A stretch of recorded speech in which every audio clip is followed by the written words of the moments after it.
how to make turon, and I'll show you how. You only need 3 ingredients: spring roll shell, brown sugar, at saka plantain. Sa Pilipinas, saba ang cooking banana ng Pilipinas. O diba, madali lang at very simple.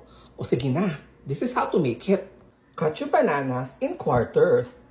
O diba, balatan ang banana o plantain. Atag ang saging sa tuktok ng balat o shell. Basta ilagay lang sa tuktok. Dagdagan ng asukal. O yan, diba? Para tumamis. I-fold ang balat para protektado ang asukal at saging. I-roll ang saging pataas. Naka-roll na, make sure ang dulo ay nasa ilalim ng saging para ito hindi bubukas habang piniprito. O ayan, basta make sure ang dulo ay nakaipit sa ilalim ng saging. O, painitin ng mantika. Sorry ha, mga lumang mga lumang sunog na asukal. Hindi yan madumi. Aba, hindi na gumagamit ng madumi na mantika ang lola. How dare you?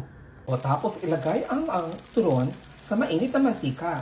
Huwag itong iiwan dahil ito ay madalis lang maluto. Baka masunog kung iyo iiwanan. After a few minutes, di paliktarin. Ayan, golden brown siya. Diba? Ito, mukhang masarap talaga.